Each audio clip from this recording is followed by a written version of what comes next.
Serious, what are some cryptid slash ghost slash unexplained stories you'd be willing to share? One afternoon I was at work.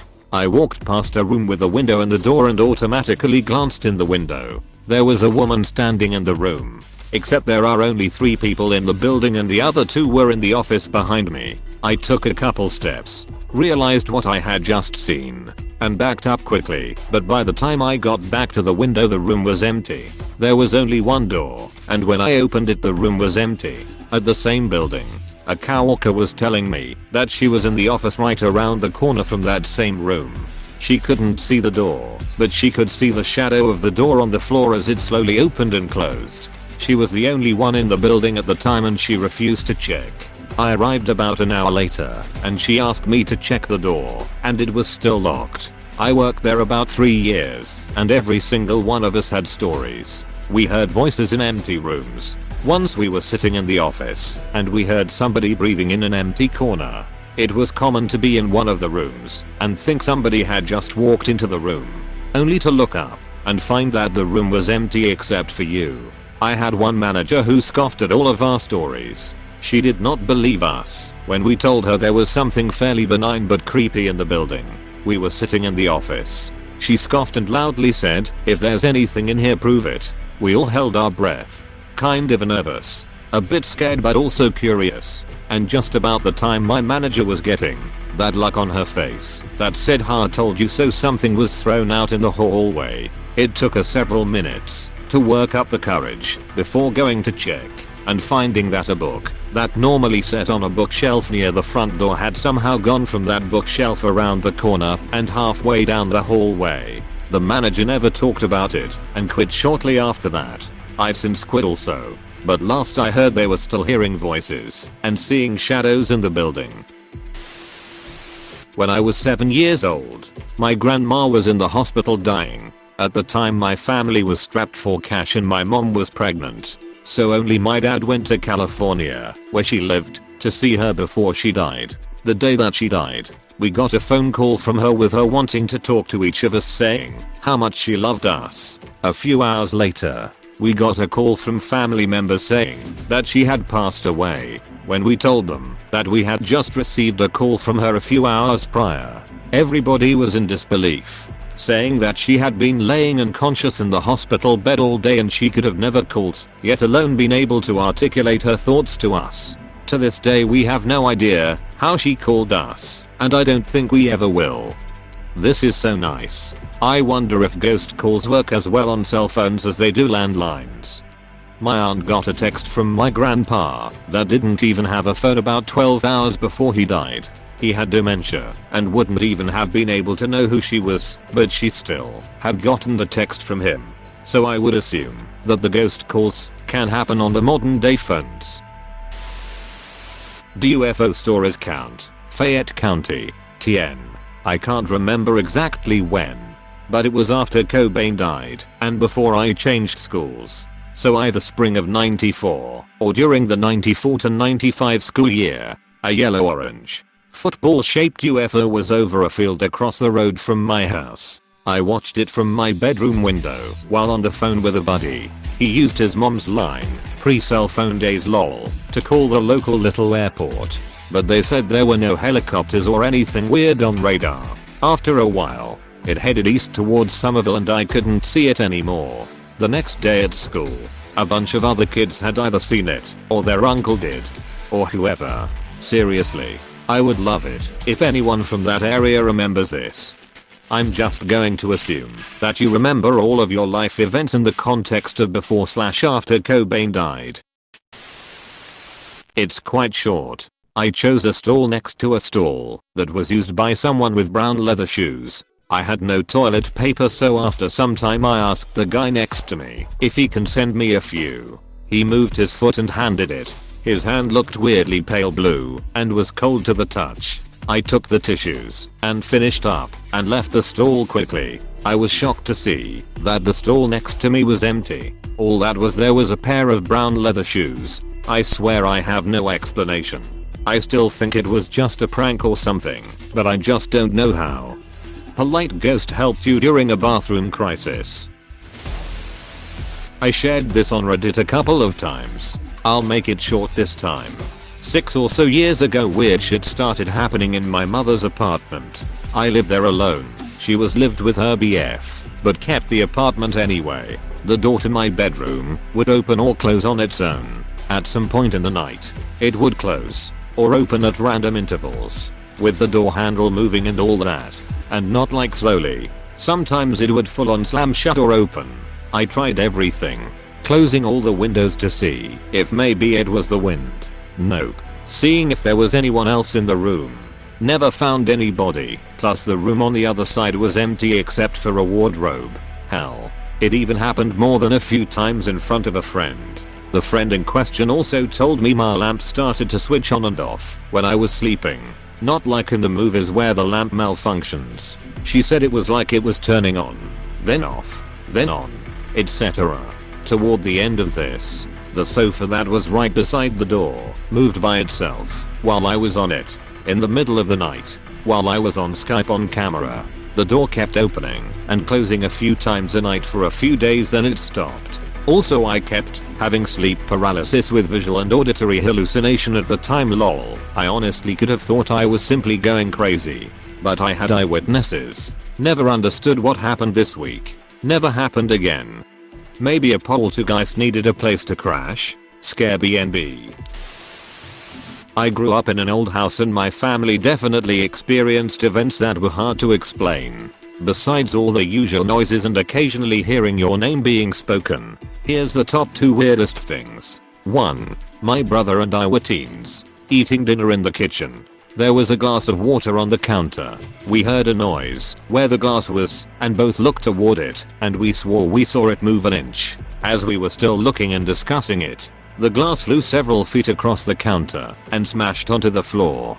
2. Once when I was in college and I was home for holidays, I was in the kitchen getting food prepared. I was home alone at that point and my brother was due home at any moment. I heard the front door open and close. I called out hello to my brother and heard nothing back. Then I saw a shadow pass by the kitchen into the hallway and I assumed my brother was being rude, so I followed and kept calling hello. I saw the shadow again turning another corner toward my brother's bedroom. I saw my brother's door closing. At this point I was calling out about what a jerk he was because we hadn't seen each other in months. I pushed the bedroom door open and uttered some insults. Haha, and the room, as well as the whole house, was empty. That was super chilling. I really had seen someone moving through the house. Flash forward 15 years later, and when my husband and I bought an oldish house, built in 1870, I was up in the 3rd floor arranging boxes, and I heard a very clear and very polite woman's voice say, "Well, hello there. Never saw or heard anything in this house since." I heard a very clear and very polite woman's voice say, "Well, hello there. Wholesome ghost is happy to have company." Unexplained story here. So I was walking home from college one afternoon. It's about a 2-mile walk between home and college. I'm on the outskirts of the town center and entering a busy neighborhood, and everything seems normal until I start getting a creepy feeling, like I was being watched or something. So I look around, and what do I find? Literally every person looking at me and watching me as I go past them. Even the people driving were looking at me as they went past. Like, there was this one guy who was turning the corner to come onto the road I was about to cross, and he was legit leaning over in his seat, staring at me as he drive around this corner. Happened for the entire way home, but hasn't happened since. Was super freaked out. Didn't tell my family or friends cause they would think I'm crazy. And you all out there saying this world ain't a simulation. They weren't staring at you. They were staring at what was following behind you. This one sentence has creeped me out. I got home from school one day and decided to play a game on my computer. During intermission in the game, I would talk in a group chat with a couple of my friends. We were telling jokes and making each other laugh until I needed to use the restroom. I told them I would be right back and left my phone on the desk and didn't turn it off. When I returned, I noticed that some of the letters were being pressed, even though no one was in the room with me. It wasn't a word that was typed, but random letters with the @ symbol spacing them out. To me, It didn't mean anything, so I asked my friends if they thought it meant something. But they were startled by it and didn't know what it meant either. I thought it was strange, but decided to ignore it. Later that night, when I decided to go to bed, I turned off my lamp and got under the sheets. My cat, Portia, was by me sound asleep. A few moments later, I heard what sounded like footsteps slowly creepy through the hallway to my bedroom. Suddenly, they stopped right outside my doorway. I glanced up and expected to see my brother, but no one was in sight. From her dead sleep, Portia bolted up, stood at the end of my bed, and stared into the hallway. I was confused, since she had never done that before.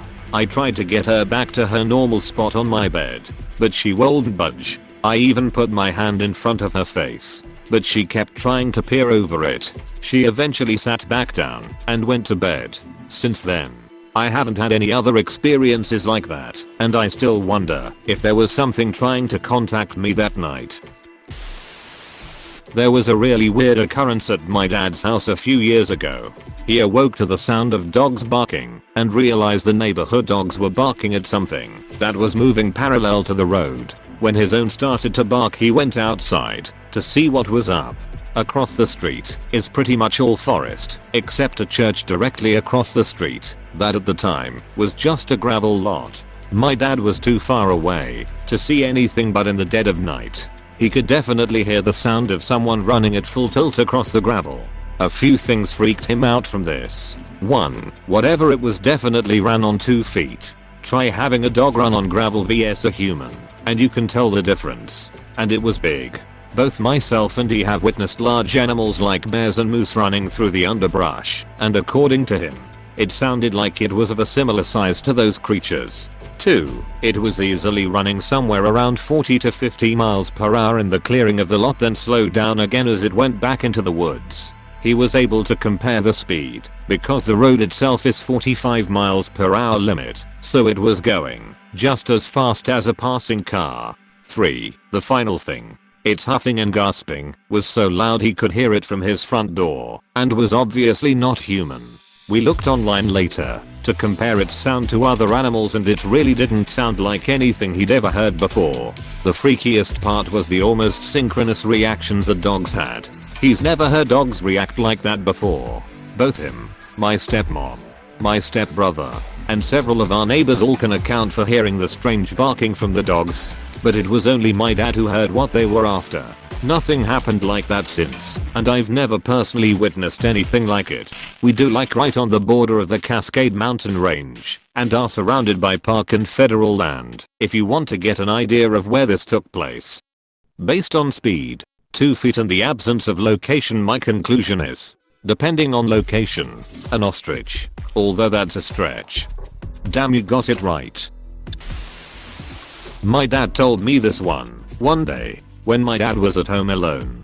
He was going to eat one more thing before showering. He got some ulam, food in Filipino, because my dad is Filipino, and began eating. Then, there was a blackout. So he got a candle and continued eating. He saw something white to his right. He looked to his right and saw nothing. He continued eating, but it was still there. He got a bit nervous and began eating faster.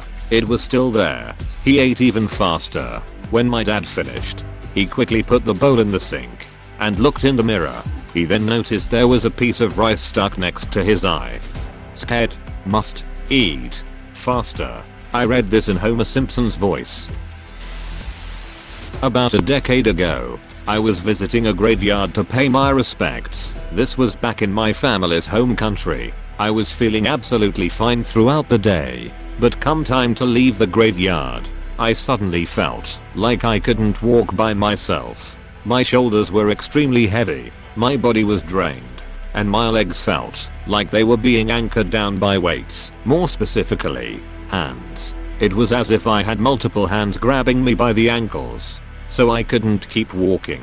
I actually felt quite panicked, so I told the family member I was with that I'm literally feeling like my life forces, for lack of better translation, are being sucked out of me, to which they nonchalantly replied, well, they probably want your young, lively spirit. In the end, I had to be carried out of the premises.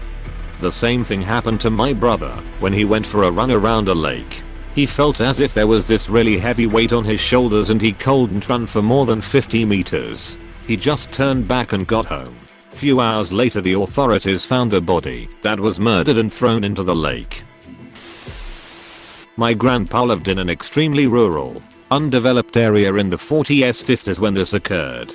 Every time he would walk to school in the early morning, it would be pitch black, especially in the winter.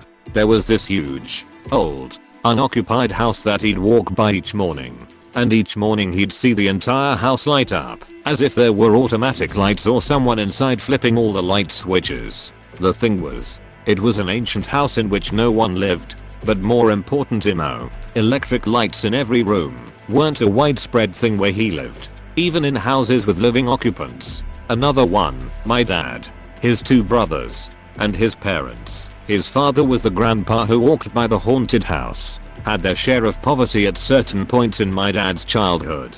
To the point where my grandpa ate shortening and cucumber sandwiches to save money. To the point where the family went fishing in the nearby lake so they could have dinner. Which takes us into our next story. They were fishing for a good while with no bites. Suddenly, this random man appeared with a tiny fishing box set up right next to them and started to fish. My grandpa would always emphasize how small the fishing box was because he'd say the man took out a bucket, bait, tackle, etc. from it, like he was Mary Poppins. He very quickly pulled in a lot of fish. Then, according to my grandpa, he pulled out a big knife and a board, cut and cleaned the fish, pulled out a big box, put the cleaned fish inside, gave the box to my grandpa, and just left. They never saw him again. My grandparents and my dad think it was Jesus. I don't know what my uncles think. I've never talked to them about it. Not sure of the veracity of these stories. But at least with the second one there were 3 people who very earnestly told me the same story. Oh, I love the story about the man and the fish. Hey, thanks for watching, and don't forget to subscribe.